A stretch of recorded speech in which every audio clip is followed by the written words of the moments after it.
Dr. Deepa Bhatt. She has completed her MBBS and MBA in anatomy at Mysore Medical College and research institute, Mysore. FAIMR, CMS Ludhiana, Foundation for Advancement in Medical Education and Research Fellowship. Advanced Course in Medical Education by Medical Council of India in 2015. She is a member of Medical Education Unit, Guest Medical College, Mysore. Member Secretary, Internal Quality Assurance Cell, JSS Medical College and JSS Academy of Higher Education. She is a member of Student Research Cell, member of Special Interest Group, JSS Academy of Higher Education and Research on Human Genomics Research and Development, and also NAC member for Para-March Project at JSS College of Nursing. She is a coordinator for Rare Disease Care Coordination Center at JSS Hospital, working as co-investigator for National Task Force with the proposal of multi-center collaborative study of the national registry for rare and other inherited disorders in India. National Task Force project improving the capacity of health system and community for sickle cell disease screening and management, and intervention study ongoing with ICR. Selected as a member of advisory board during Sanofi Genzyme India, a scientific advisory board at the meeting held at 25th May in 2019. She has a membership in many reputed boards. She has published more than 30 publications in international and national journals.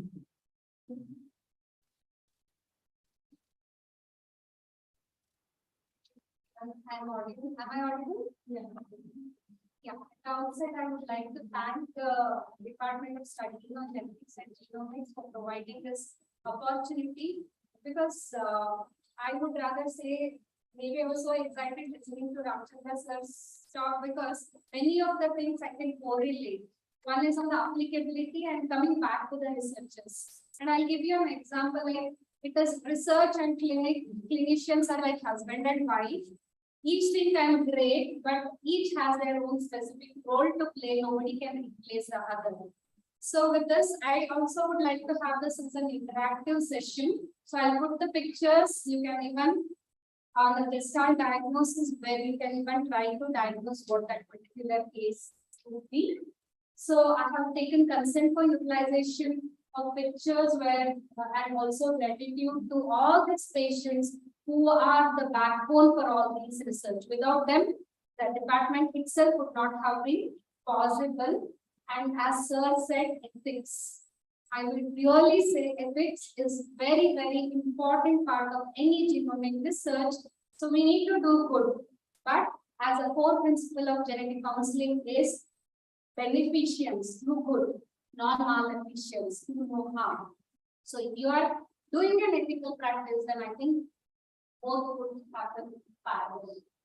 So you can see, I'm going to discuss most of them case-based. A 6-year-old Jane Krupa boy presented with sudden severe pain abdomen, consanguineous marriage, similar history of admission earlier. It aggravates on dehydration in 4, examination, growth failure, and jaundice is there. When the ultrasound abdomen was done, there was a hyperechoic texture of spleen and calculus in the gallbladder at the HPLC was done. Can you tell me what would be the diagnosis here? Take a guess. Yes. So my wish is we are celebrating 200th birth anniversary. Maybe one of you would also name should come in the board, and down the lane, all of you should also become a history where everybody remembers you. So any history or any new research is the innovation or the creativity or the keenness to do something. Why did I get? Because I'm a part of National Task Force on Sickle Cell Disease from ICMR, where we are working in 6 states. And now, as a continuation from India Alliance, we have established a Center for Training Research in Tribal Health. So where we are working in Chandrashnagar. Can you see here? Why I'm telling all the clinical points here is what as a researchers we want you to develop ideas. Number 1, investigation. Can you see here? This is the one which we did, that is a HB electrophoresis. This is what is done by government, that is HPLC. And we got an offer from a company Now this is called as POC testing, point of care testing. So ELISA based method. So on spot, 3 minutes we get. The reason why we found this one as a best is, tribal people when we went, taking one syringe, they have taken a matchstick and they have chased us. Because they think that people come, tribal people have become a fantasy for every researcher because you get easy grants, number one. Ultimate benefits. See, all of you, what you are doing, your degree should be a translational research. Tomorrow, one person has to get benefit. So they came chasing us saying, "Did you come and drink our blood?" So this is where drawing with the needle to 3 ml, getting it to the laboratory here. This is point of care testing. Within 3 minutes, we got the result. As you can see, HBS is there. It is AA, AS, and SS. All three are there. So maybe you can advance it further. So 99.9%. And we have done one in the HT quote, only 2 areas. In that 700 samples, we have compared with the HPLC and POC, and all 700 have come same result. So I can take from my research as 100%, but it is followed in Africa. This is 100% accurate. Now there are only 2 companies are doing in India. Maybe one of you can start a company and have a better method of testing for this particular. So this is investigation point of view for research. This is, do you know hydroxyurea is prescribed once and diagnosed with sickle cell? Do you know why? What's the mechanism here? Is it going to? I am prescribing for entire positive now. 382 people in 6 districts of Karnataka have been found to be homozygous state for the sickle cell, and we have initiated the hydroxyurea. Do you know why? What's the mechanism here? Anyone? It maintains the shape of the. Yes, it is an outcome. It meant it. See what happens to sickle cell is once there is any stress, there is a conversion of biconcave RBC into sickle cell. But what happens? That is because of the abnormal HPV gene that is present in them. But what happens if we give hydroxyurea is in these people can see HBS is elevated here. Yeah. So what happens is if you take hydroxyurea, HBF alpha combines with gamma forming the HBF, those people will start producing more HBF. So chances of sickling and vaso-occlusive crisis will reduce. So research one more. Why only? Hydroxyurea was a cancer drug.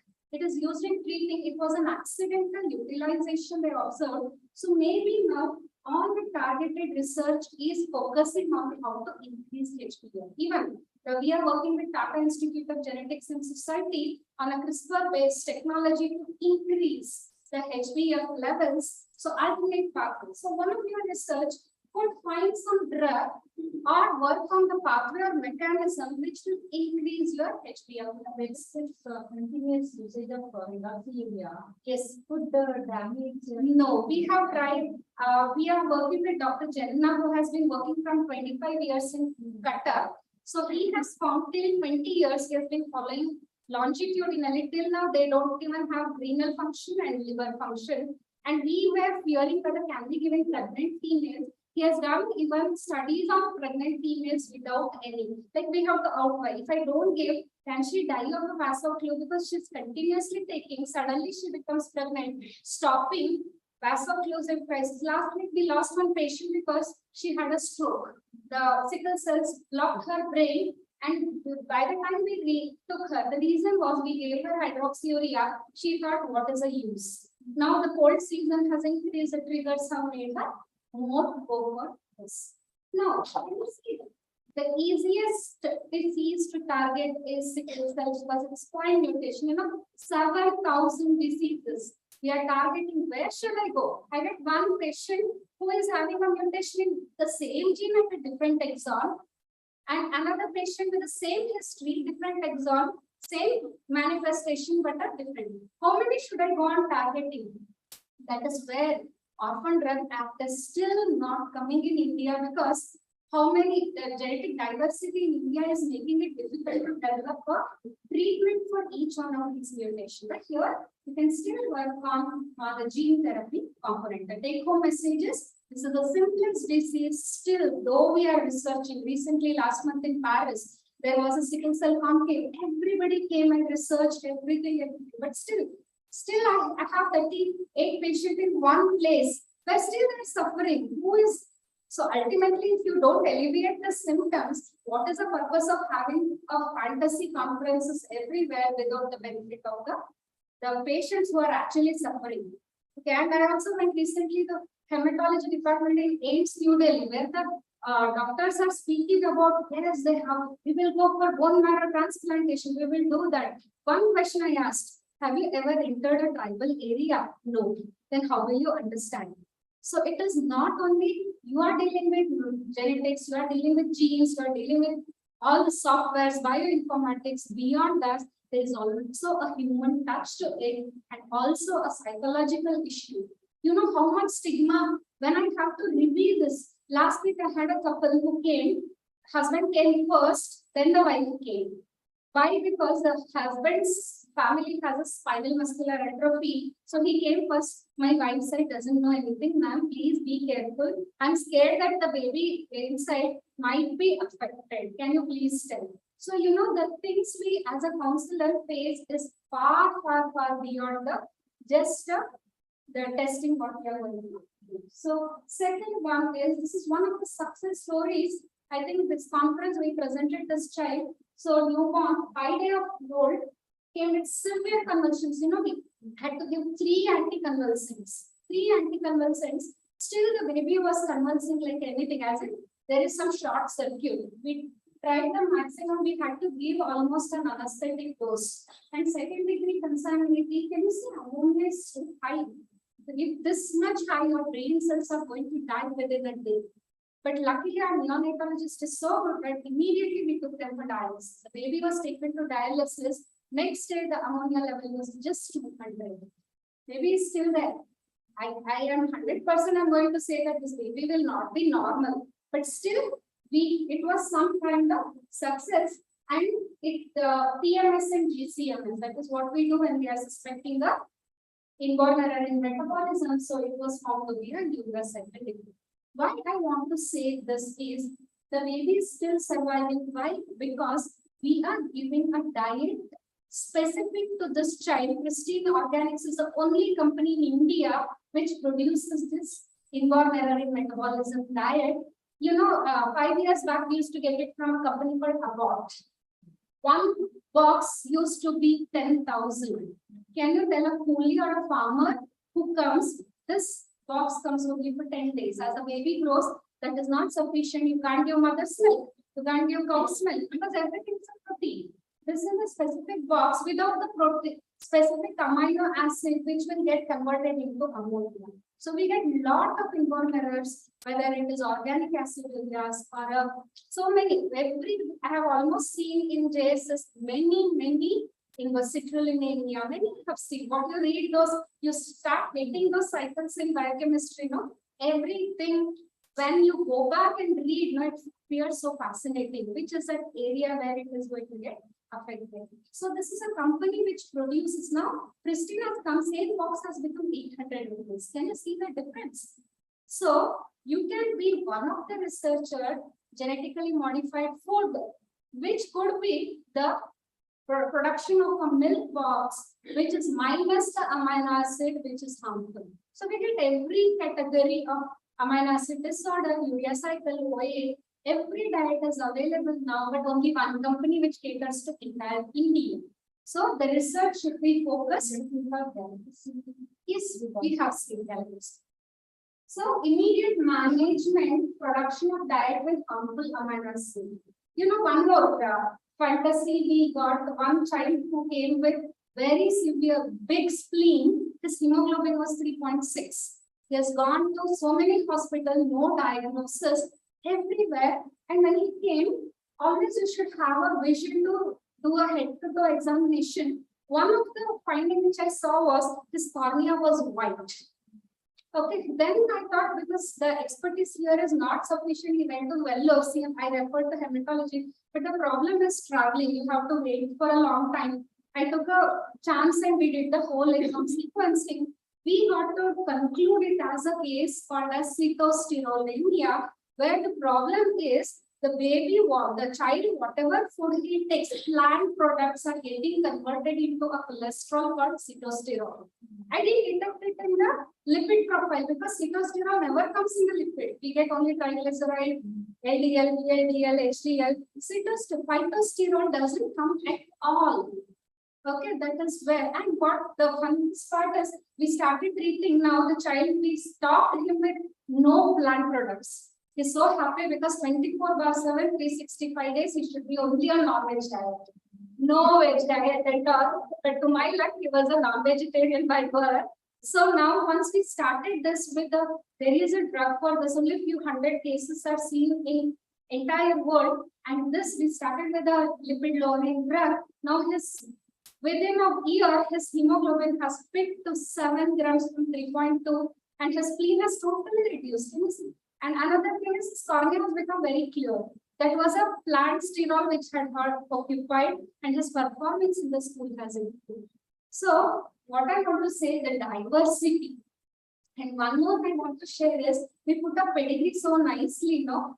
In the clinic, the pedigree never happens properly because of, especially in the dominant, I feel very difficult because of the penitence.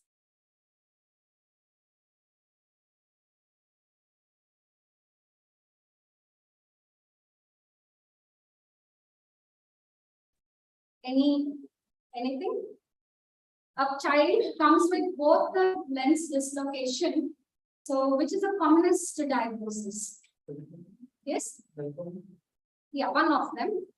Marfans, when I saw, he was a 6-year-old child whose height was more than 90th centile for the age. Then it could be sporadic. Most of the time we get sporadic mutation. But to my wonder, when I asked the father, when I observed the father, I started putting a plot for the height. Grandfather was stronger, and frequent change of lens was the only finding in the grandfather. Frequent change of lens. Then when I came back and asked father, did you have any surgery? He said, suddenly last 2 months back, I collapsed in a function and had a aortic dissection. Do you need a genetic dissection? Sorry, genetic analysis? No. It clearly speaks a dominant pattern, but can you see the lens dislocation, aortic dissection, frequent change of lens? So can you see so much of phenotypic variation is there? So even though we put a dominant and all the single gene pedigree patterns, it varies many a times when it actually comes to the phenotypic presentations. So moving on, so this was a child who was having arginosuccinic aciduria. We are regularly, and one more. This child we started on what is called as sodium benzoate. Do you know where we use sodium benzoate regularly? How many of you are enjoying the gobi manchuri and noodles of the street in front of it? So Ajinomoto is nothing but a sodium benzoate. It never comes in a form, you know. This Ajinomoto is life-saving drug for a urea cycle defect because it flushes all the ammonia out of the cell. This baby from past 8 months is surviving on Ajinomoto. Okay, so this is sodium benzoate, which these all are the findings which are accidental utilization. Maybe some of you will even have such a finding which you can utilize for the treatment. We are giving this particular. Sir said, yes, I really agree with you. What is the diagnosis? What is the diagnosis? What is this? So it is the Down's itself. So Down's babies which we have, you know, in last 5 years I have diagnosed only in JSS around 53 Down's cases. It would be the failure on everybody if we don't reduce the prevalence of the prevalence. Because do you know what is NIPT now? Have you heard of NIPT? Non-invasive prenatal testing.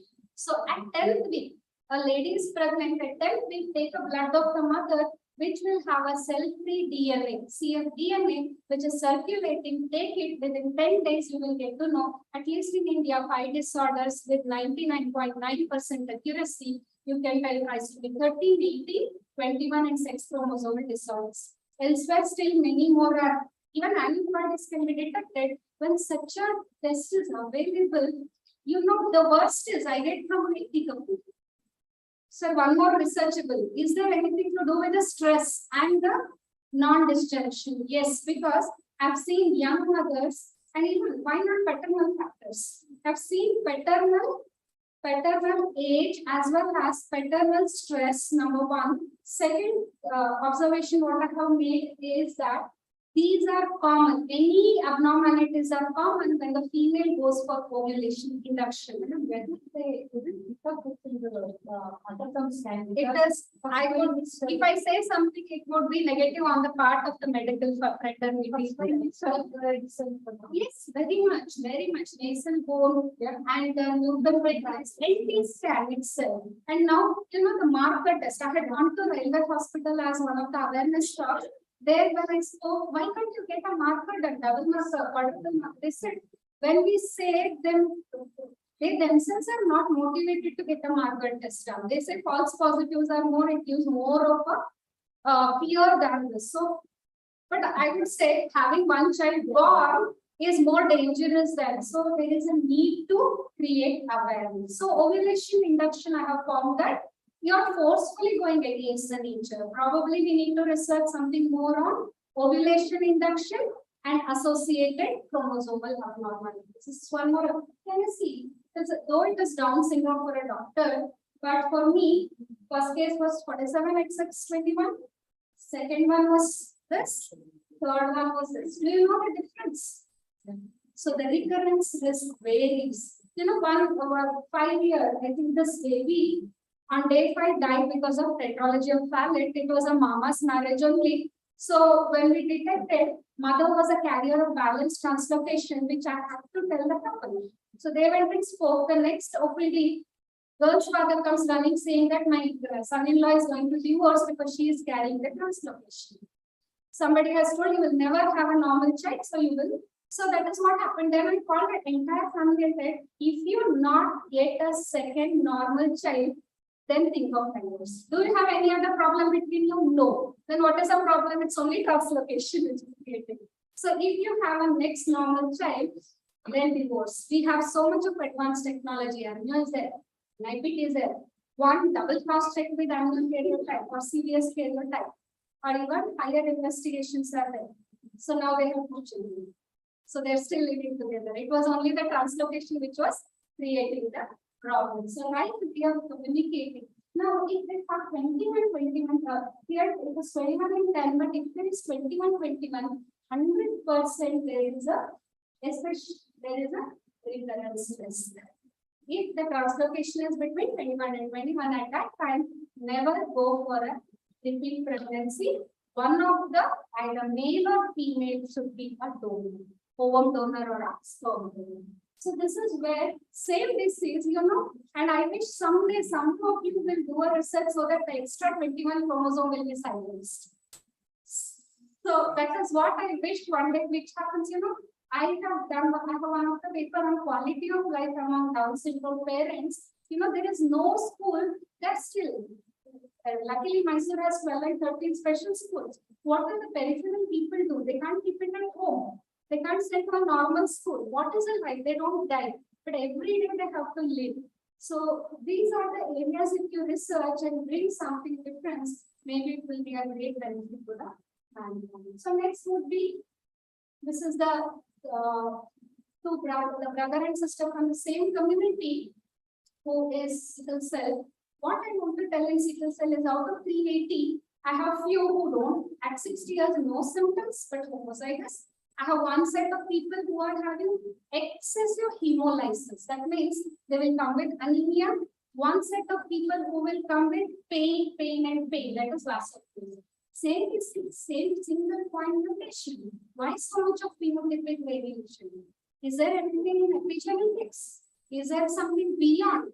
Is there anything mitochondrial influence? So these are the areas which we can still undertake a research on. So this is one of the kid we are treating now. By looking at the face, can you diagnose what is it? Sometimes Yes, sir. Yes, sir. Yes, sir. But it is the same parent with two children. One is VOC and one is a hemolytic. That is where we wanted to discuss. Do you know what is this diagnosis? You can never miss when you see such a child. Anyone? Cornea clouding. Can you see the tongue is outside? The almost the joints are all gone, contractures, and all the teeth is fallen. Do you know? A clue is lysosomal storage disorder. It's a LPS1. If you look at the child, a very good, you know, this child was total normal when it was born. It is over a period of time, it becomes very dysmorphic due to the accumulation of the unwanted products within the lysosome. You know, still we are treating. There is a algorithm which Savita ma'am has given now for this. We raised fund to impact group. You know, one injection per week for cost 1 lakh. 1 lakh. How long can we sustain? We tried to sustain, but for her mama married, but he left because he couldn't. But she took it as a challenge and she's raising the fund, and we are. But there is so much of already damage that I cannot reverse it. But still, I can't tell the mother that don't raise the fund. It's a hope on which they survive, right? So this is one. There are 4 Pompe's disease, Fabry's disease, MPS1, Gaucher disease. Now we have treatment in India provided by Sanofi, and they are going to reverse your symptoms if started early. Maybe you can add on maybe. They are all lysosomal storage. You just need to flush out the unwanted material from the lysosome. Work on some mechanism which will increase this particular machine. Can you see some white spots at the joints? Everywhere, white, yellowish spots are there. What it could be? Anyone? It's a fat deposits seen on the tendons, called xanthomas, on the joints. Any guess? Familial hypercholesterolemia, where the small child, you know, her triglyceride level was 1500 or something. That was her entire family. Brother had the same, father had the same. Father had an early MI at 25 years, and grandfather died of a cardiac arrest. So familial hyper. It is, though we think it is very less, it is very, very highly present. This could be treated by a drug called ezetimibe. If we start it early, that will lower your integral triglycerides. So find out some more drug which can help. So these are not sporadic mutation things. Sometimes you cannot avoid. At that time, treatment would be the. So same check. Can you see the xanthomas here? Can you see the it's almost 1500 cholesterol level in the child. We did in the father, it was 560 something, and was disorder of the body. We get lot of varieties in this. So treatment option should be your one of the research area. This was a child who came to me with a fracture. 1 year she had 3 fractures. Take a guess. Which disc is it? 1 year just walking, slip, fracture. Yes, osteogenesis imperfecta. So here, can you see that sclera was blue in the child? One of the findings here. So blue sclera, large head, bilateral foot deformity. Why? Because it goes on fracture and fracture. But why I wanted to tell this, when we did a genetic testing, worst affected, we had very difficulty because her diagnosis happened just before first wave of COVID, and mother got pregnant during first wave. We had to really struggle to get an amnio done. And what happened was, she was carrying one mutation, which we referred to Bangalore. We tested the fetus for that mutation. You know, when I know this is a mutation which is affected, I will do directly sample. Okay, when we did the Sangat for the fetus, it was done by a very famous fetal medicine specialist in Bangalore because there was everything was shut down. The baby seemed to be normal. After 1 year, father comes to me saying that my second child is also having fractures. Why I wanted to put this case was when we did the genetic testing of that child, it was a new mutation. So though the first one was sporadic, this is maybe there is something which there is a tendency in that particular gene to go for a sporadic mutation. So again, a researchable area which you could take up. So you can see lot of, so there was a pathogenic call-1 was detected and we started treating the child, but still being normal makes up also the recurrent fractures will affect the body. Okay, next is I'll come to one more. Very commonly nowadays we are seeing is 5-year-old boy came with rectal polyp and anemia. What could be this case? Rectal polyp and anemia. 5-year-old child.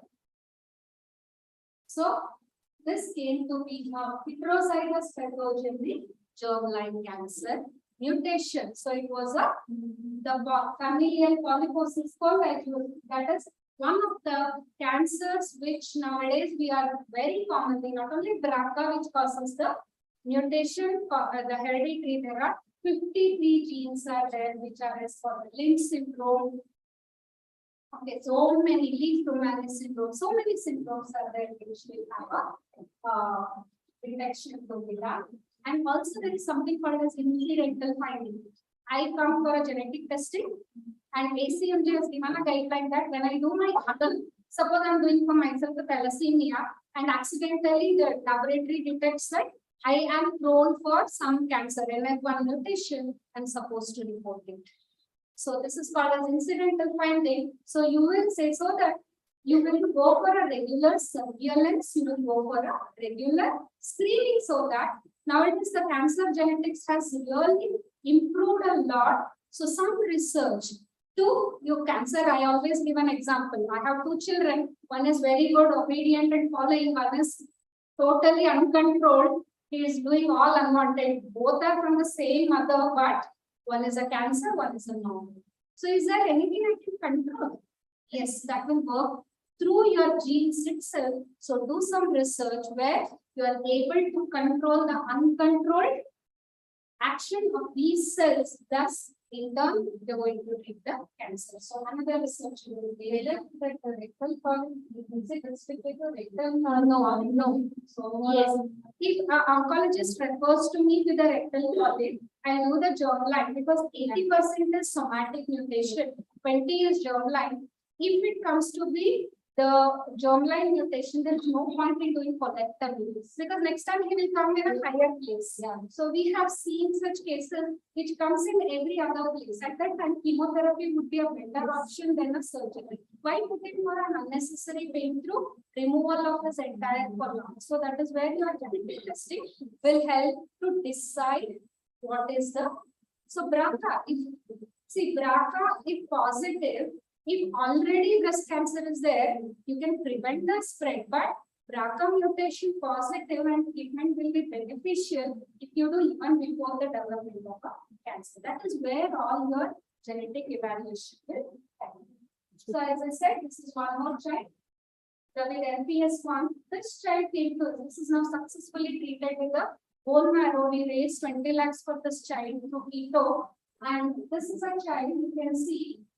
Can you see the X-ray of this child? So 1.5 year it was. Can you see the beak-like structure?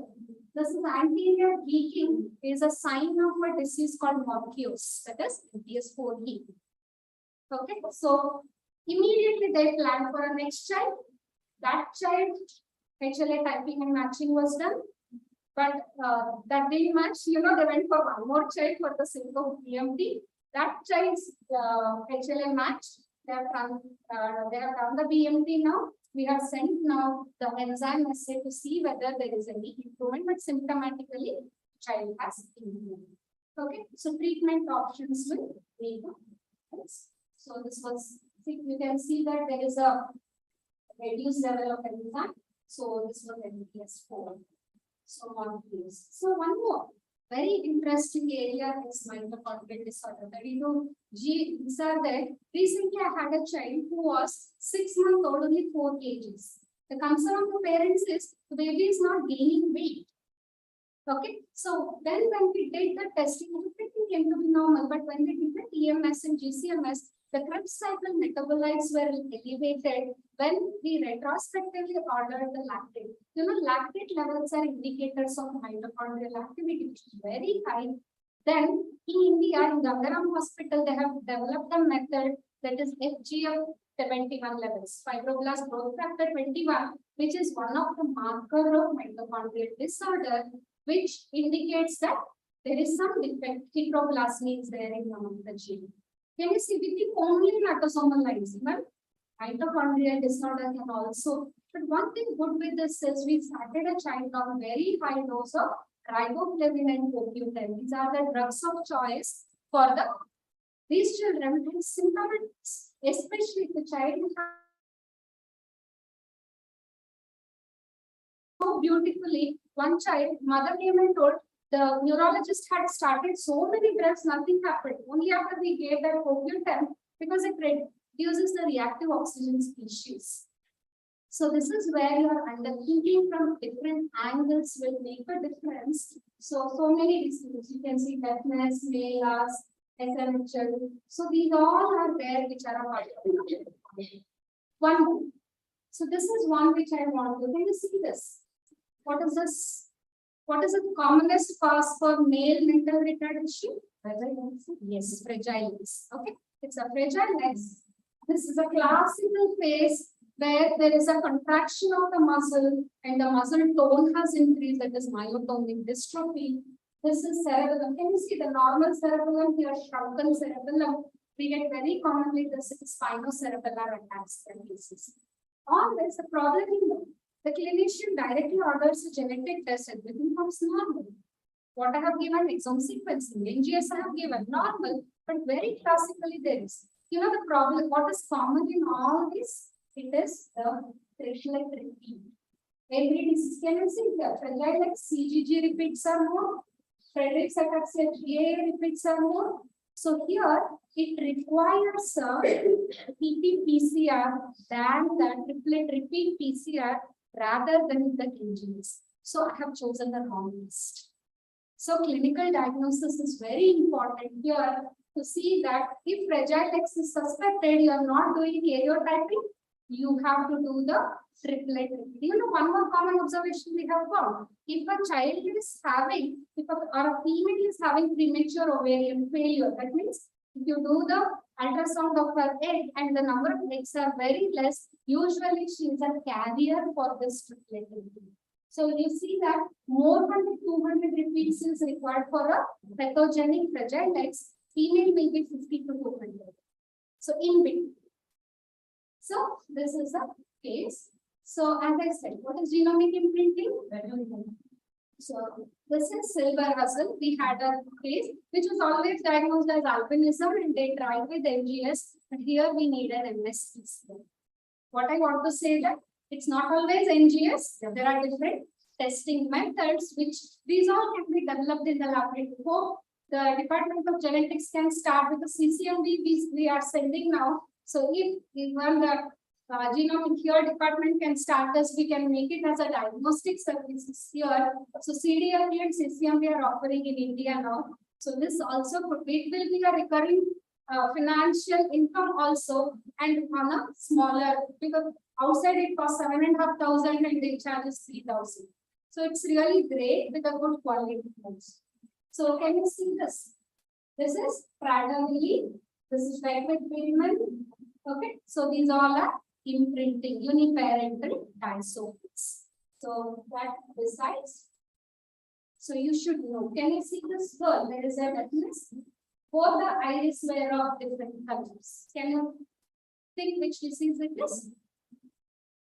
It's called Wallenberg syndrome, where one was blue, one was black. Heterochromia iritis, and though it was a sporadic mutation, but they had a second affected child, which based on everything we had to tackle.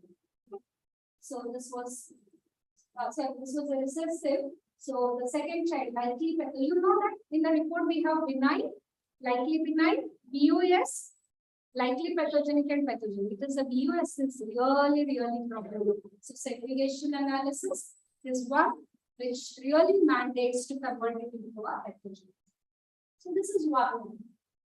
Two brother and sister who came with the night blindness which developed later and followed by that tunnel vision. Can you guess what is this? Retinitis pigmentosa. Okay. So this is one thing. So many things. These are the one which are now already giving the gene therapy. This is amenable. Almost now we have a pool of 50 patients which we have. We are waiting some medicine comes for them. So this is the one which is researchable area for the gene therapy. So we have established a rare disease care coordination center with organization. ORDI is a one which is working for the rare disease policy, and we are fighting for national policy for the rare diseases where the patients are benefited. So we have a branch in JSS. So we have at JSS hospital developed a model of referral. We are training doctors when to refer. So this is a comprehensive rare disease care model. So we don't need to have a, across India there are only 40 medical geneticists. If we rate the medical geneticists to only 3 seats in entire India for medical genetics. If we have to wait the next 50 years, we will not have anything done. So that is where, with the help of clinicians, researchers, and counselors, we are trying to build this network. So these are really cooperating with us for our investigation. We are giving a lot of awareness. We have targeted 3 places. One is doctors to refer, special schools, which is a hub of some kind of medical genetics issues, and the youth. So youth, so this is the special schools we have targeted, and this is the engineering colleges, different colleges we are putting the awareness talks on the rare disease. And even we have media and the aborted babies which we have stored for education purpose. And last 2 years we have not done, maybe this year we will again continue. Please join hands for Race for 7. So the two editions we did in Mysore. So 2 we couldn't do due to COVID. Next year, February 28th, the rare disease day we will do this. Please join for Race for 7. So this is, and I'm just loaded with so many examples. I just told only 1% of what I've seen. So, and one more thing is, even genetic students are eligible to apply for the Board of Genetic Counseling India licensing exams, provided you should do some observership anywhere. And at JSS, we offer this observership programs. You have to witness at least 100 cases. So then apply. Explain a little bit about that. Somebody is interested. One or two members. Sure. So Board of Genetic Counseling India, we have developed. It is only just 10-year-old, but because we need more numbers to get accreditation, now we are associating with American board. So you will get a dual degree. Anybody with the medical genetics or human genetics or genetic counseling background can apply. Every year March that is open. You can go for Board of Genetic India website. So level 1 and level 2 exams are there. Level 1 is you will have a case-based MCQ exams. So after you, before that, you have to submit a logbook with 25 short case and 2 long case, which you would have done observership under somewhere. It need not be in Mysore only, wherever the medical genetics department is there, you can do, submit it, then followed by a practical exam. With which, with level 1, you can practice to be a genetic counselor under someone. So then you finish another 100 days, you will be level 2, which I am now. So level 2, you can practice independently. After that, level 3 is 10 years of experience. So now we have applied for American board. Because Diane Baker is where we got for the top. She has assured that it will be a dual degree. That means if I have an Indian degree, here only I can sit and get an American exam done, and tomorrow I can go and practice in America also. That we are really striving hard. but we needed numbers. We were 191 genetic counselors, 200 was required. So this year we have added on. So maybe some of you, if you are interested, if you are good, counseling is talking, convincing, talking. Yeah. But understanding basics. I realized the importance of basics of genetics when I attended this exam. So many questions. I was very poor in maths. It gave me chills to solve those risk of recurrence exercises. So it's an advantage for you because you know everything from scratch. A, B, C of genetics, so understanding the disease and even the data, raw data, if we get analyzing the raw data will be easier for you. So now the job prospect has increased and we have approached the government also to make it mandate that every hospital should have a genetics department as well as a counselor. So probably it is one of the top 3 fetching job across the world as per 2018 scores. So if you are interested, you can take my number. I can always guide you with this. So once again, so thank you for this opportunity. My only purpose was to say that researchers are really important until we give a benefit for the patient. So all these studies, so it should be translational. Do something so that we will all together benefit the right system. Yeah. All of the you know that in for the second child. How That is what I wanted the research to be done. Same gene, there is a appearance of a sporadic mutation. So why? I just put it as a food for thought for all of you so that somewhere future your post-graduation, sorry, the PhD, some idea could be one of your research idea for the PhD or postdoc. so this very Yeah, you can in fact very nice madam you can hear. Yeah. Because we are running on sort of time on this ability. So you can interact with madam very nicely. So even I can also come for case discussions in between as all the cases whichever I come across, I can share those reports with you. I can share those cases so that you will have some variety as well as a interesting thing to trigger the research. And can form a genetic forum. Yes. Days by 50 days once we can have some interaction. Like we can discuss 1-to-1. We can take one case and I can come and discuss. Tell the clinical, you can tell what are the basic genetics point. That way, if any one of your or some of you are interested, we will get into that lot of information. We discuss after this.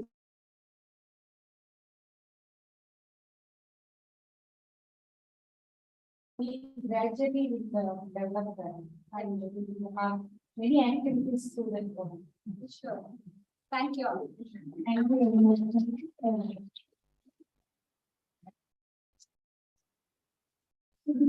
Thank you very much, ma'am, for such an interesting, knowledgeable, and a very creative talk.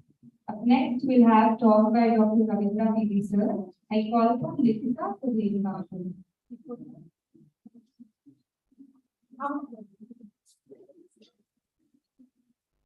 Dr. Ravindra P. completed PhD in Animal Biotechnology from Indian Veterinary Research Institute, Hyderabad, and Master's in Animal Biotechnology from Giripan University of Agriculture and Technology, Bangalore, and Bachelor's in BSc and AS from Karnataka Veterinary Animal and Fishery Science University, Hyderabad. He has postdoctoral research training in the National Institute of Health, USA, and the University of Chicago, USA.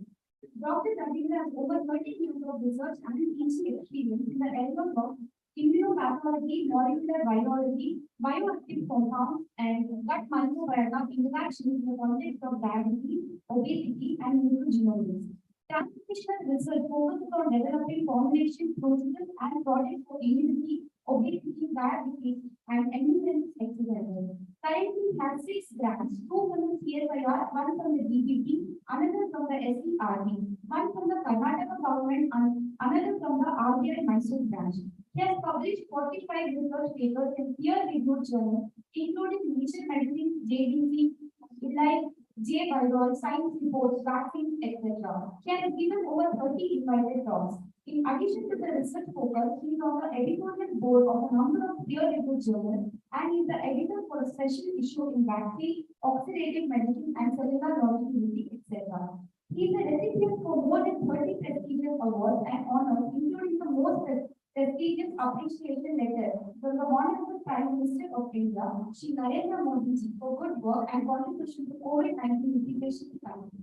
He has received Fellow of Society of Immunology and Immunopathology, Outstanding Scientist in Biotechnology, Best Postdoc Award, Best Ambassador Award, DPT Ramachandra Swami Fellowship, the Young Scientist, the Scientist Award, etc. Apart from academic credentials, he is a marathon runner and ran more than 50 half marathons and 7 full marathons, and has developed ready-to-eat gel-based endurance products for improving the endurance and are being transferred to industry. Dr. Ravindra is the principal investigator, DPT Ramachandra Swami Fellow, and in charge coordinator, CSIR PFKRI COVID-19 testing.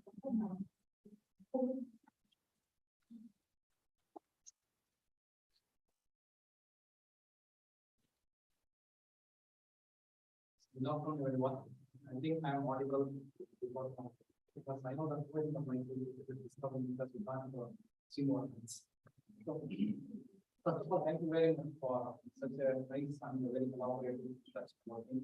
And also, I would like to start thanking Professor Mali Madam, Professor Gregor, and all of us for inviting for a talk on this special occasion of 200 anniversary of development.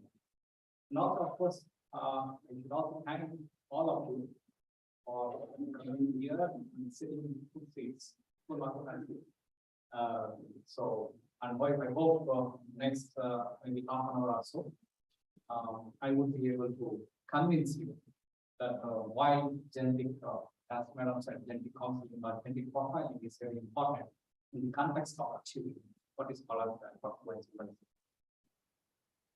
So before I start about personalized medicine, I want to know, you must have heard about the word personalization, personalized in the recent times. This word has evolved for a period of time. Just wanted to know from you what all this the concept of personalization has approached both for research as well as intelligence. So you must have heard about like personalized nutrition. Madam also said the personalized life knowledge. So, like with personalization, like for example, Byju's application has come because of the personalized interaction with one-on-one interaction with students. So similarly, if you go to what we call cosmetic industry, like foundation field, right? So when you go to these shops, they will apply to your skin and see whether it is suitable to you or not. So similarly, all these personalized concepts have approached. Similarly, medical science research, with advancements in the genome sequencing, with advancements in the availability of bioinformatic tools, and of course gene chips and RNAs. So the personalized medicine is also evolving. I know that this is a very nice word to say personalized medicine. There's a way to go. We are not at there in the clinical practice, but we are slowly moving and the concept is evolving for a lot of time. Although some amount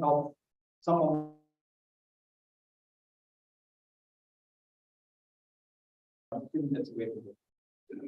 So in this talk, I would just talk about the yesterday's current medicine concept and its impact on the differential response to the same drug after the same dose of the drug. And the concept of precision or individualized medicine. Also talk about genetic variation. How does it influence the pharmacokinetic and pharmacodynamic response to the drug? A step forward in achieving individualized medicine. That is the integration of genetic, physiological, as well as environmental variables. And just the introduction of medicine, that is the integration of pharmacogenomics, pharmacometabolics, in addition to the environmental physiological factors and lots of limitations of medicine. So, if you look at here, what is yesterday's or current medicine concept? One size fits all, right? So there were days, even when when we go to a doctor, we were happy with going to a doctor with MBBS degree.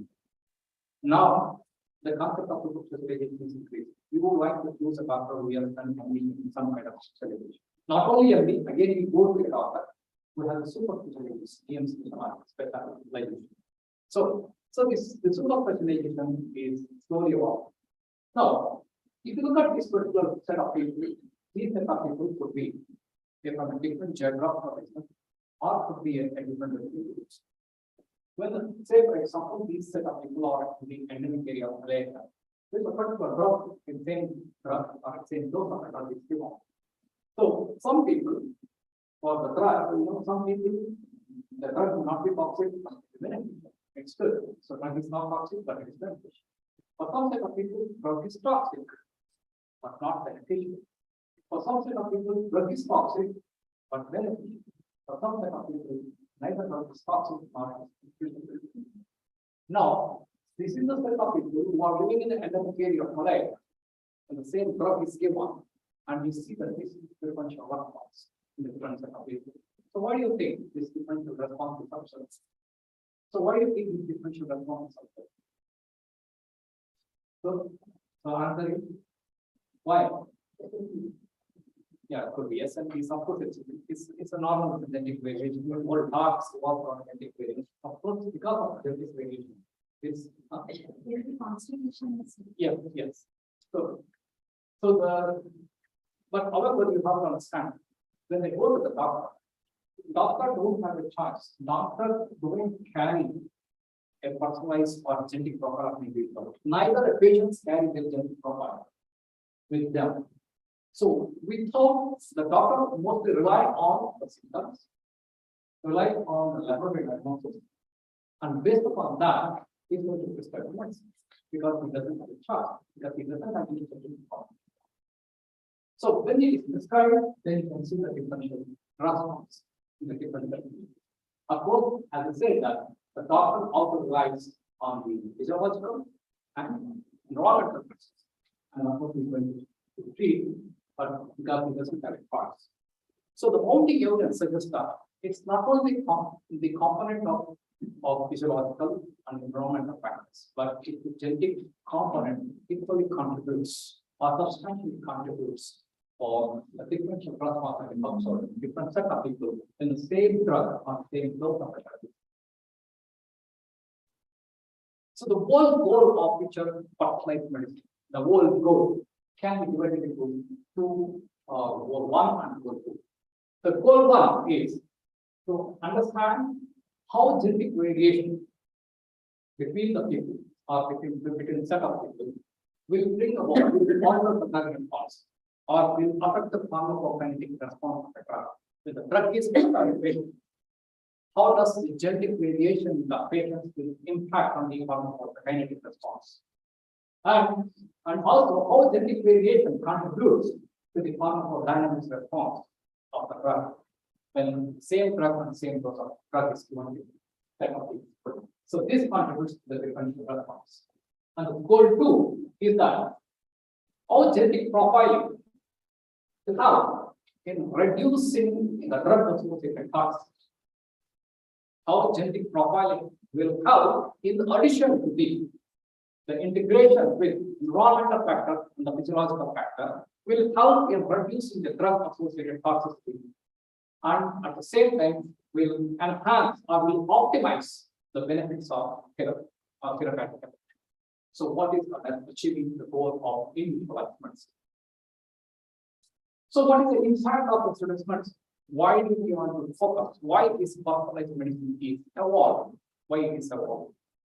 So this is based upon when you look at the impact of yesterday, that's one size fits all concept, is that because of the drug treatment failures. As you see in the first example, when the same dose of the drug is given to a different set of people, you can see the different results. Some people it is good, some people it is bad, some people will have severe adverse reactions. So that's a drug treatment failures. Adverse reactions in more than 2 million patients each year in Europe. That was in India, 0.2 to 24% of hospitalization cases are due to adverse reactions. Out of which 3.7% of the patients are lethal adverse reactions. And the mortality because of the drug treatment failure or drug treatment drug associated toxicity is up to 100,000 people or in excess deaths, which is considered to be a fourth leading cause of deaths in the United States. And of course, large economy, more than $400 billion in terms of medical costs. And of course, the most important thing is that when you go to a doctor and you see a doctor, the physicians don't have a choice.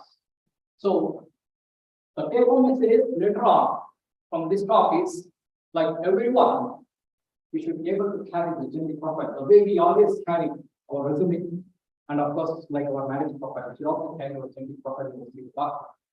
So doctor will also have, in addition to the counseling, in addition to the family history, but they look at the genetic profiling of an individual. Based upon that, we can prescribe the right drug, the right dose of the drug. So that will help in achieving the desired therapeutic effect as well as decreasing the drug associated toxicity. Now, so what is this precision based or personalized medicine? The precision based, the precision is a very refined word, very refined, very super specialized word in a very idealistic situation. It's the right dose of the right, for the right indication, for the right patient, and given at the right time. It's everything at the right, very idealistic situation. So do you think this achieving this idealistic situation is possible? It may be possible in the future as of now it is not. Right? Because it is not just the genetic variation between the individuals. Within an individual, there's a genetic variation, as Madam said. There could be changes because of the age. There could be some epigenetic manipulations which are quicker, which keeps changing according to the impact of environment of factors over age. So it is the complex. So achieving idealistic situation is tough. Of course, what can achieve is personalized medicine. That means a precision-based medicine is a very broad under which personalized medicine. So we can achieve the personalized medicine. So or what is another word, individualized medicine. So look at here, there are two patients, patient A and the patient B. The patient A had a mutation in some part of the patient. And because of the genetic profiling, they were able to identify what kind of mutation it was, then you can prescribe the right drug, and that would be able to what you call control the malignant growth. On the other hand, patient B has a mutation on a different part of the DNA, and of course, the laboratory diagnosis, based upon laboratory diagnosis, and would be able to prescribe another drug, which is suited to him, and so that the malignant growth was controlled. Had this mutation or genetic profile was not carried out, the same drug was given. So obviously, in one case, malignant growth was controlled, in other cases,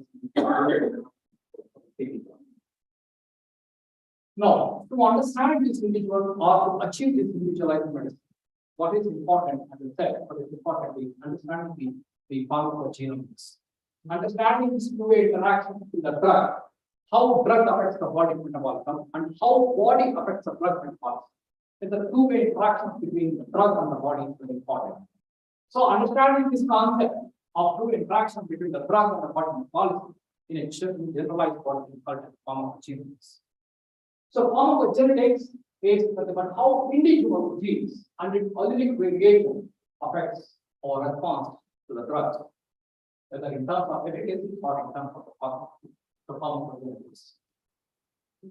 So to understand this pharmacogenomics or the pharmacogenetics, in order to achieve individualized medicine, what is important here is we need to understand how genetic variation contributes to the pharmacokinetics of the drug and the pharmacodynamics of the drug. So when a drug is given, how it gets absorbed and how it gets transported, how it is metabolized, and of course treated. And how genetic variation contributes to these kind of process of the drug when the drug is administered. Similarly, pharmacodynamics, how does genetic variation alters the way drug works in the body, the mechanism of action of drugs. So as you see here, in the third one, it gets absorbed and it reaches to the tissues, it gets distributed into the tissues, and of course metabolized, then spit it out.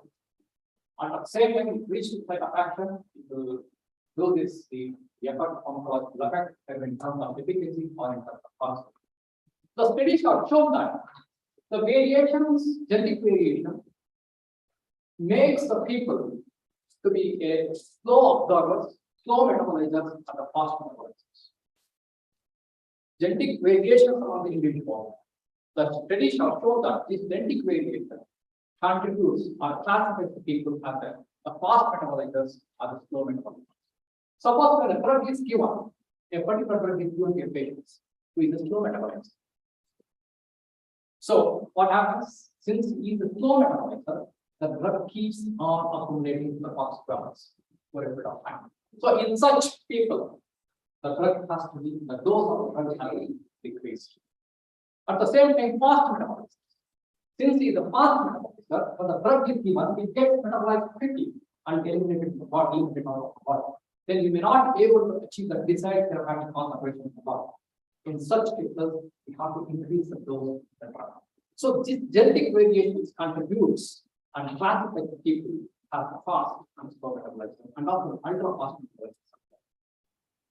So now this is a very basic. I don't want to go to this because of time. So we just talk about what is genetic variation and it's of some of the genetic variations means as I have research for. So single nucleotide polymorphism at all I don't need to tell. So this is just an example of how important of single nucleotide polymorphism means. We are taking sickle cell anemia of here. So then how these genetic variations are being identified through the genome studies that you all are aware, and just go to the importance main part of the topic. And how genome actually identifies the things, genetic single nucleotide polymorphisms. Now let's go to the one more slide. So there's one more slide here. So now let us come how genetic variation. So I just asked some of the slides that ask about what are those genetic variations like SNPs. Okay, and what is the importance of those SNPs and how those SNPs are being identified through the UOM studies. So that those are some of the slides that I have skipped. Now I'll directly go to the how genetic variation contributes to the pharmacokinetic response. So you know that when the drug is given, drug undergoes two different metabolic paths: phase 1 metabolism and the phase 2 metabolism. The phase 1 metabolism is nothing but the drug gets modified either through hydroxylation or through the methylation or through the acetylation and some of these modifications. When the drug is given, and the drug given what is called as cytochrome P450 in the system, it gets modified to the phase 1 and phase 2. So these modifications of the drug happens because some of the drug is administered as a probe drug. These probe drugs get converted into an active form of the drug. And at the same time, some of the drugs are in the active form, which are given, they get modified to the inactive forms. And the phase 2 metabolism, again, these metabolism are also catalyzed with the different systems in the liver. So again, what is the role of phase 2 metabolism is that the active drug has to be excreted out through after modification in an inactive form. That means it has to get excreted out as an inactive form to the outside. To the second one. So phase 1 metabolism and the phase 2 metabolism. These are like pharmacokinetic of the drug and drug metabolism. Now let's talk about. So why we should study about this? As I said, genetic variation are from the phase 1 of drug metabolism through cytochrome 450 genes. You might have heard about cytochrome 450, cytochrome P450. So this is one of the largest family, having 56 different functional elements. This is totally. And how this cytochrome P50 works? Cytochrome P50 attaches to the drug when the drug is administered through the circulation mechanism of the liver, and this drug is being conjugated with some of the engine system like cytochrome P50. They utilize this NADPH as an electron donor, okay, and adds the hydrogen ion to the drug, I mean hydroxyl group, 8 hydroxyls to the drug. Okay. So on the cytochrome 450, grouped into 20 families according to amino acid sequence order. So CYP1, CYP2, CYP3 families are conjugated and metabolized by amino acids. So we have taken one example of phase 1 metabolism or catalyzed by the cytochrome 450 system. How the genetic variations or allelic variations in these is genes that code for enzymes will bring about the alterations in the form of organic response. Now, for example, cytochrome 450, out of which 6 different genes, cytochrome C1A1, A2, 2C9, 2C19, 2D6, and 3A4 are most important. They catalyze most of the majority of drugs, 90% of all the common drugs that are administered to the body are catalyzed by the 6 genes in the liver. If you look at the contributions of these genes, okay, that help in the metabolism of the drugs, CYP2D6, CYP2D6 contributes 12% metabolism, 13%, 2C9, 2C19, 13%, 2C9, 13%, and of course 3A2, 46%. So the allelic variations of these drugs are shown to be a contributing factor for altering pharmacokinetic response. That's why these two drugs, these two genes and their allelic variations have been incorporated into a gene key, which is approved by FDA. Because these are the two genes and their allelic variations catalyze or metabolize the majority of the drugs of our history. What about ABCD1? I think No, my thing is, SIP comes only after the function of ABCD1. Until there is an absorption and metabolism. What is the role of this ABCD1? So until it is absorbed, it doesn't go for a metabolism. So does the sample include even ABCD1, and what is the role and significance of this in those 6 common?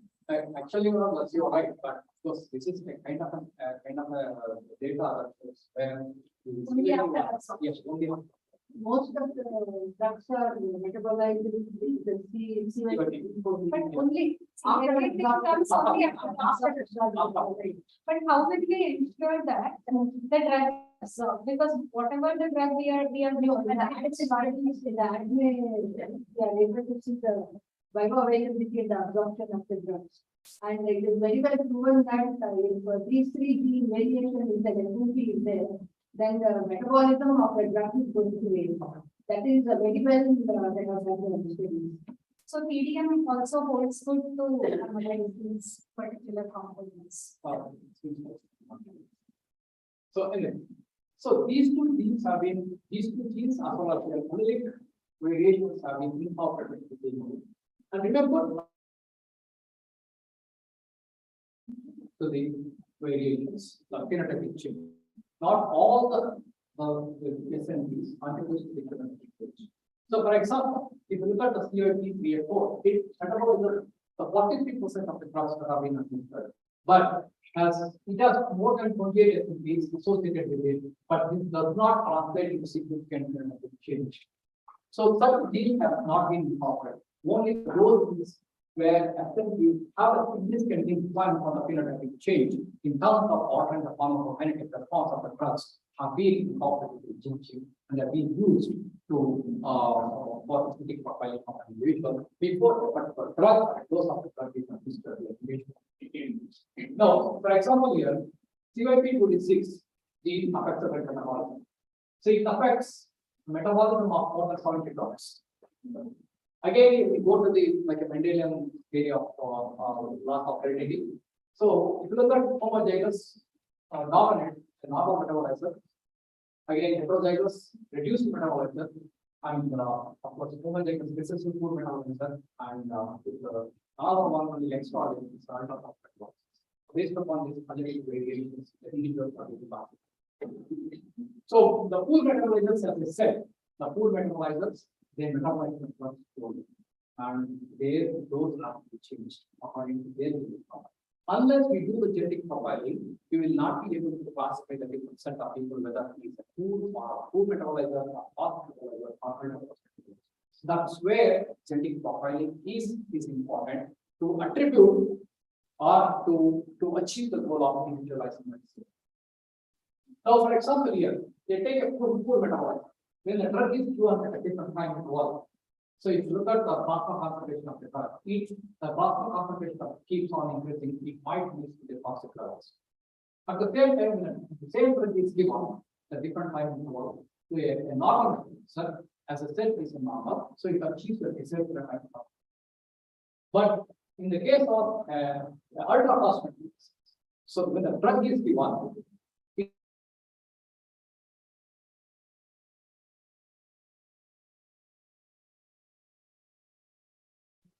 so as a result, enough plasma concentration is not able to get. So if enough plasma concentration is not able to achieve, then we will not be able to achieve this. So how do we come to know? We can do with the past until we do the genetic profiling for the activity to gene and so for example, here, if you look at the frequency of food metabolizers. The frequency of food metabolizers in a different set of people. The specific elements, the frequency of PYP26, the variation here is 0. That means they should be given an amount of metabolizers. But the frequency of white people 7.2%. So that means 7.2%. 7.2% of the whites are food metabolizers for PYP26. That means the dose of the drug.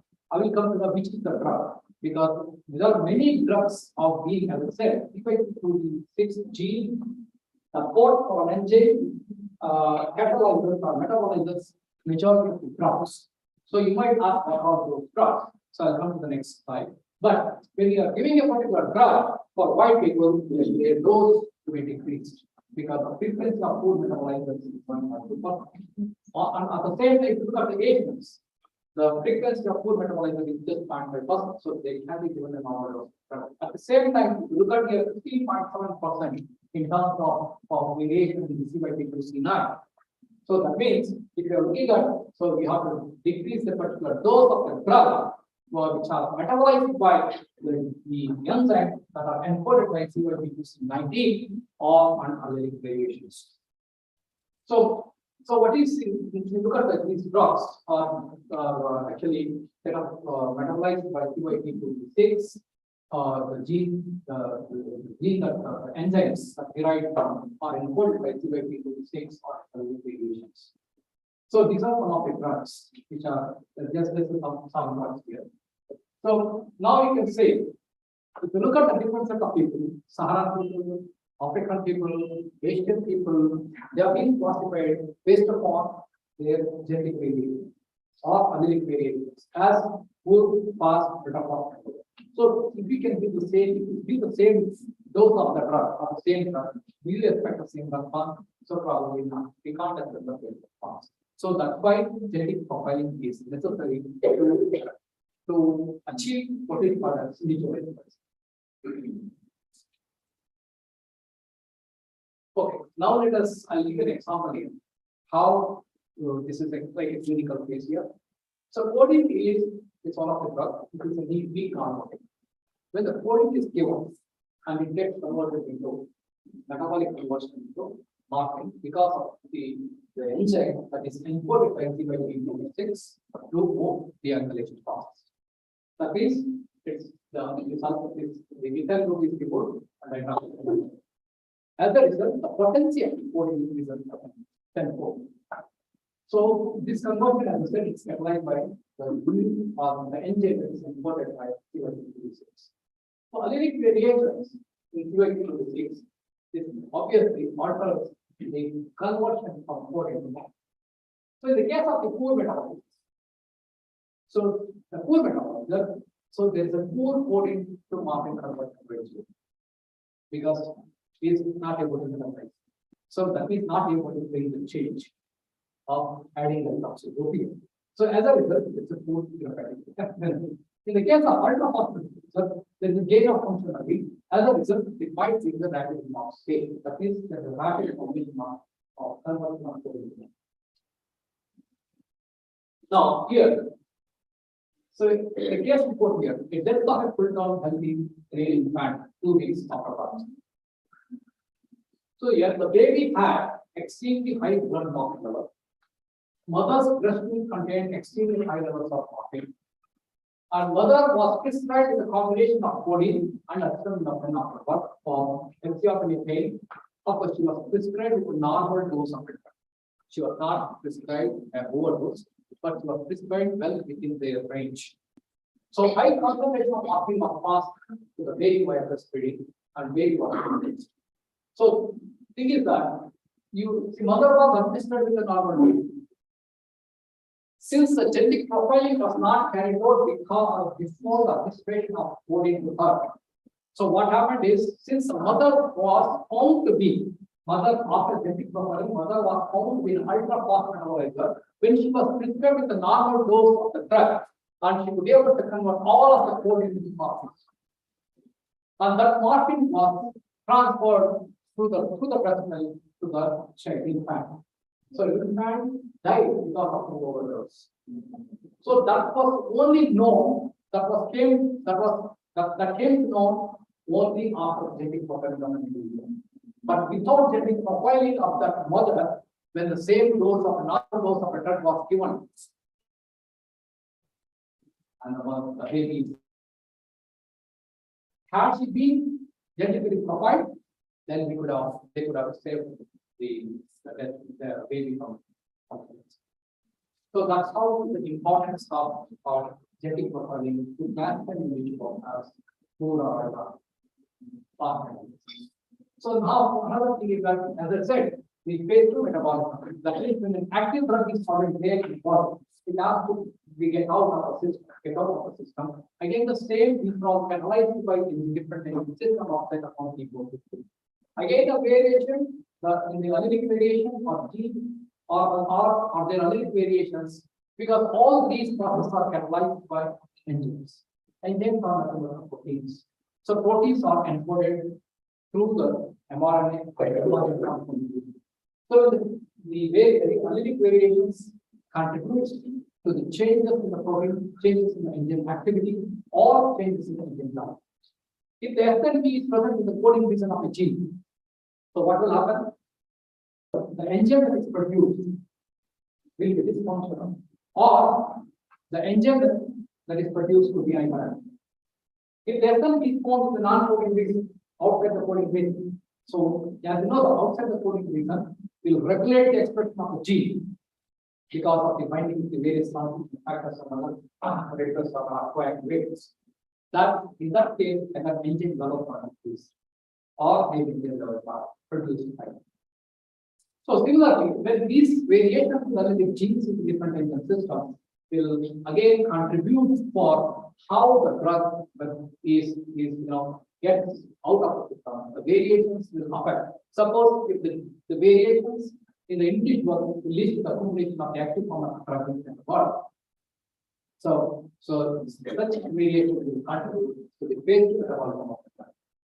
So again, these are some of the enzymes, some of the processes, how where allelic variations have been found to be involved in modifying the phase 2 metabolism of the drugs. Now, for example, now I talk about how genetic variations often contribute to how the drug works, mechanism of action. Taking one example as glucose-6-phosphate, there which is questions.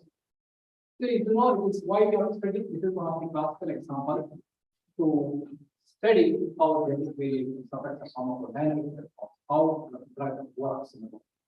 So as you know, glucose-6-phosphate deficiency is an extinct disorder.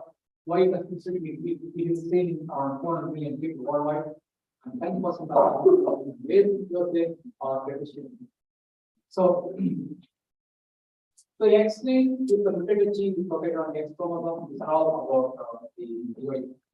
So what is important here is divide G6PD deficiency network development are very difficult to be diagnosed. When there is an heterozygous condition, very difficult to diagnose whether they are glucose phosphate deficiency. If they are the homozygous dominant or homozygous recessive, it's very easy to be because where it has been translated in terms of phenotypic change is very easy to be identified and they can be given a drug. But when the heterozygous condition or both get after, so when because they do not know whether they do not know, they do not show the facts.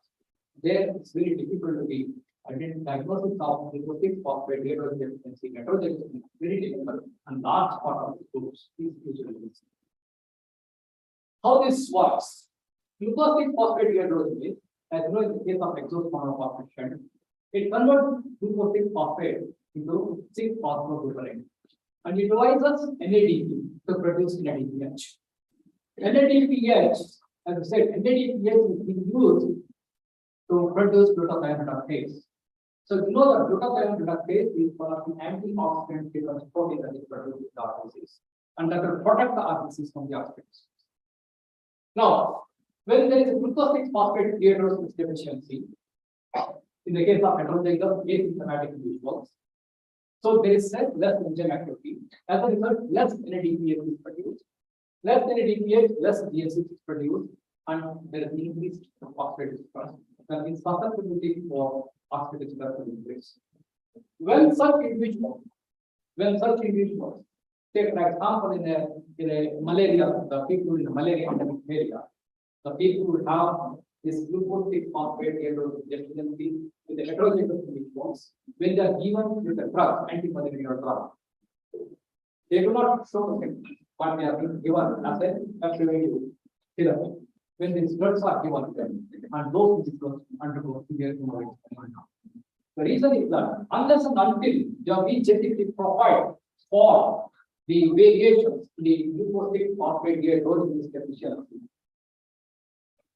so they will not come to know whether they should be given the same, they should be given the anti-malarial drug, or they should be given a different drug, or reduce the dose of the drug.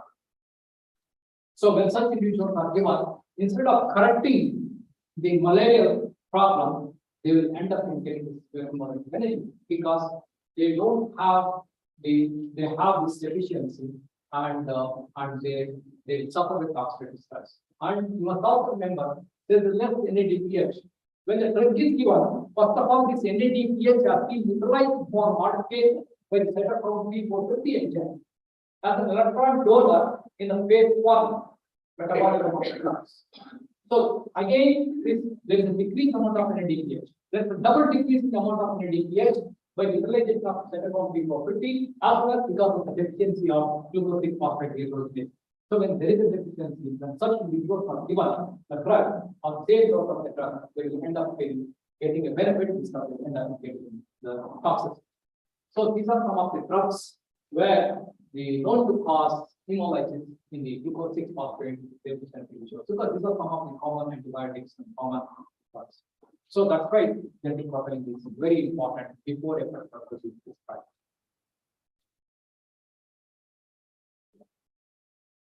So now in another small example, how genetic variation contributes to both pharmacokinetics or pharmacodynamics. I'll take an example of warfarin therapy. You know that the warfarin is normally given with supplementing from the body. Okay, so prevent the carbon warfarin formation. The warfarin dose, usually when you see a doctor, the warfarin dose is optimized based on the trial and error method before genetic profiling. Before genetic profiling was there, so they used to optimize the dose of the drug based upon the trial and error, so that we achieve the particular dose. Because neither it gets overclotted nor it gets inflamed. If it is underclotted, they will die in the country. So to prevent them, so they have to do the trial and error. But how this warfarin works? Warfarin, once it is administered, it is acted upon by the enzyme that is encoded by QS9, gets converted into 7-hydroxywarfarin. And warfarin also works through the inhibiting the other enzyme called PCOX1. So normally how this works is, how warfarin works, it inhibits as a result the normal production of active clotting factors through the recycling of vitamins head is not. So that's how this warfarin works. So similar to the heterozygous, homozygous dominant, heterozygous, homozygous recessive individuals. Here also, there is a variation among individuals for CYP2C9 and also the cause. So, for example, here CYP2C9, we can take normal, some deficiency, and moderate deficiency. And if you look at the deficiency of CYP2C9, so the 20% of the Caucasian whites have a deficiency CYP2C9. That is CYP2C9 encodes the enzyme that metabolizes the water. Okay, so the 20% of the Caucasian people whites have the deficiency alleles. That means the dose in these people are to be reduced. Otherwise, they will die at least the water. So similarly, 3.5%, less than 2% of the Asians have this deficiency for this CYP2C9, which is so similarly for the VCOS1. So if you look at here, VCOS1 also, there are 33% of patients this VCOS1 deficiency and 89% of patient descent and 14% of the option. So when choosing the drug for warfarin therapy, you have to look at the deficiency or the frequency of appearance of these alleles in a different set of people. So here, the CYP2C9 in a normal individual with no change in the VCOS1. So the dose of the drug will be given is around 5 to 7 each. But when there is a deficiency there in the CYP2C9, and the dose of it decrease. The reason is that the warfarin, if you don't increase the dose of the warfarin, such individuals will die of certain way. So this is the medicine. It's all about the treating for case of how allelic variations help the people, or genetic profiling help the people to classify the slow path over and based upon that, how we can choose how the drug or those of the drug or the type of the drug to be given to achieve particular individual. So individualized medicine is not just it is a combination, it's an integration of genetic and physiological and environmental. Integration of all things we can achieve what is called as desired of therapeutic effect. So what is that? So this was the current treatment. So one side doesn't fit all, but this is the therapy that is tailor-made for individual. So what is the limitation of future organized medicine? The limitation is that when you want to go for a personalized, when you want to go for personalized training, so you have to pay for it. So the cost will increase. Right? Similarly, the doctors, when you see a doctor, the doctors do not have genetic profile of individual. Even if they have a genetic profile of individual, it takes some time to read out the genetic profile. So doctors also have to be educated to have a bioinformatics tool with them to analyze the genetic profile. So it takes some time for the educating the doctors and also the educating the patient to help them. Now it comes to the cost, it takes the time.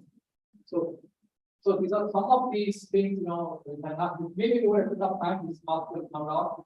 And as of today, only since the GDP is available, there are some practices are already there where based upon their variations in the CYP2C, CYP2C6 and CYP2C9 gene and its allelic variations, the dose of the drug, either maybe warfarin or codeine or drugs have been chosen for a particular people, whether it's African American, whether it's white people or but still it's a lot way to go.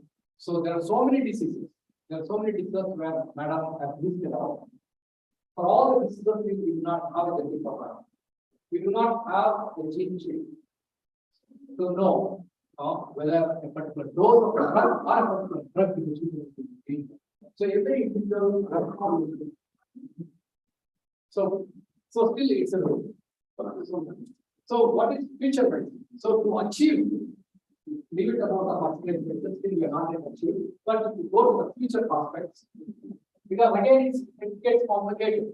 It gets complicated because you have to have integration of not only the pharmacogenomics, but transcriptomics, proteomics, metabolomics, because every stage there could be some variations, and every stage those variations may have an impact on the outcome, either in terms of the efficacy of the drug or in terms of toxicity of the particular drug that is administered in the individual. So it is again a very complex process.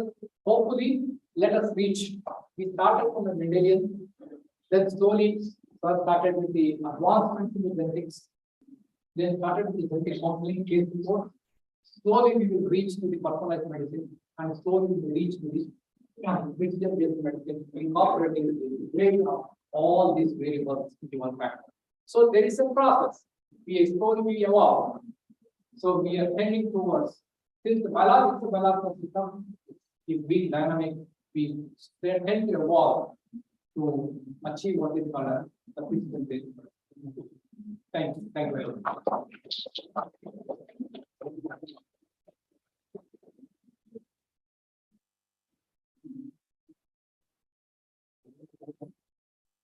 Thank you very much, sir, for giving an insightful talk on personalized medicines. I now kindly request the dignitaries to please take your seats on the dais. We have the prize distribution.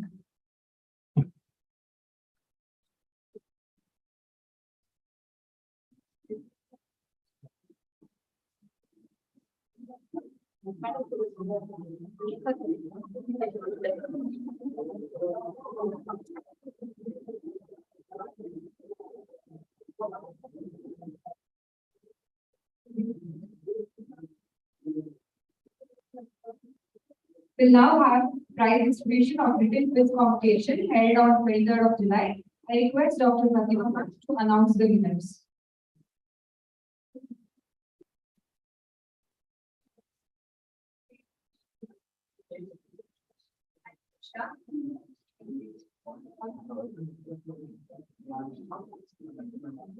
Finally, the most awaited moment of the day, that is, it's time to announce the prize winners of written quiz competition, which is held on 23rd July on behalf of 200th birth anniversary of Mendel.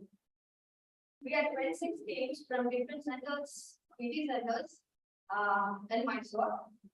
Out of that, we from our department, we had 3 prizes to announce.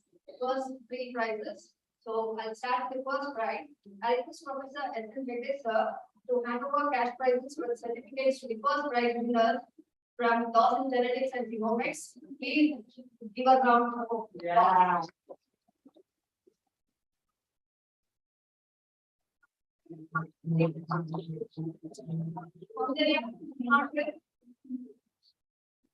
Usha.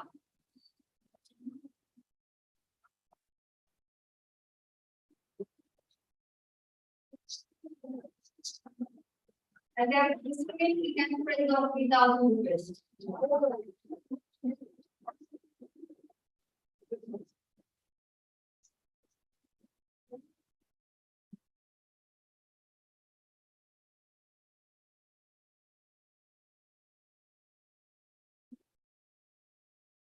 Now I request Professor N.V. Ramachandran sir to hand over cash prize and certificate to the second prize winners. And I'm very happy to say this, only 2 people have participated and they have the same second prize. That is also from our department, Dawson Genetics and Genomics.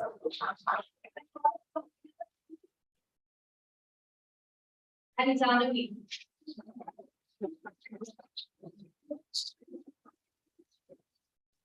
They are receiving money of 2,000 rupees. So that's equal to the first prize, right? And third prize winners, like third prize has been shared by 2 people. One from Mold Biology, Uradas College, and one from Dawson GNP, Genetics and Genomics. So, I will call upon Marty have to hand over cash prize with certificates to Shivani, Anusha and Nisha. And we from Molecular Biology, Brothers College.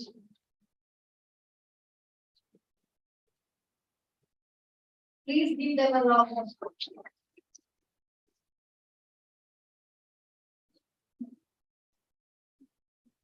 I call upon Bhavana, Ashini, and Admita Varshini. These people, they share third prize.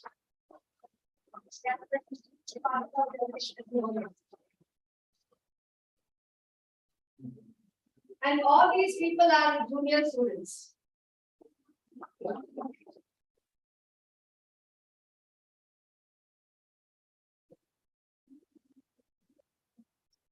So we have two consolation prizes also, which have been shared by molecular biology and biotechnology students and zoology students. That is, one group has molecular biology and biotechnology students. That is Sekishwini Singh, Vedana, Yashaswini Reddy, Ravindra Sharma, and over the cash prize with certificates.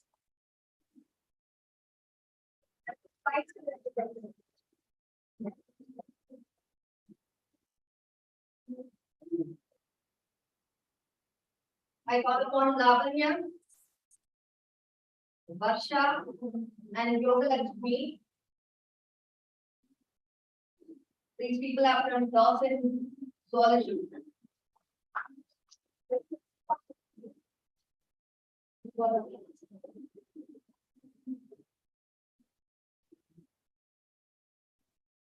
Once again, I congratulate all the winners. Thank you.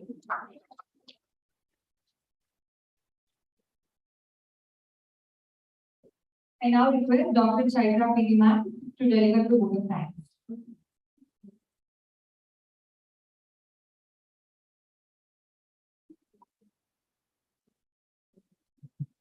Good afternoon, everyone. As Ravi Prasad rightly pointed out, it was evolution, even in this talk, starting from SNS sir's basic principles of Mendel till pharmacogenetics. We had in between how the research evolved in between through MR sir and also medical genetics. So how this basic genetics, whatever we study over here, how it is applied in medical field. So now I give it indeed a great honor in delivering this vote of thanks.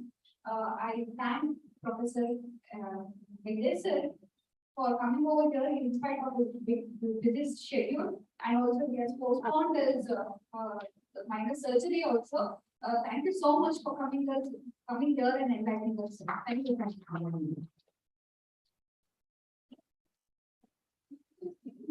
So we started this class even on Sunday from morning 9 o'clock to 5 o'clock. Continuous marathon session. And there was not a single moment that we used to get bored. It was like a tale, like storytelling from morning till evening. So we used to enjoy that class. I thank Professor N. Ramchandra sir for his talk over here. And also for rescheduled more than 3-4 times. Even Deepa ma'am and Ravindra sir, they made it the point to come and deliver their talks today. So I thank Deepa ma'am and also Ravindra sir.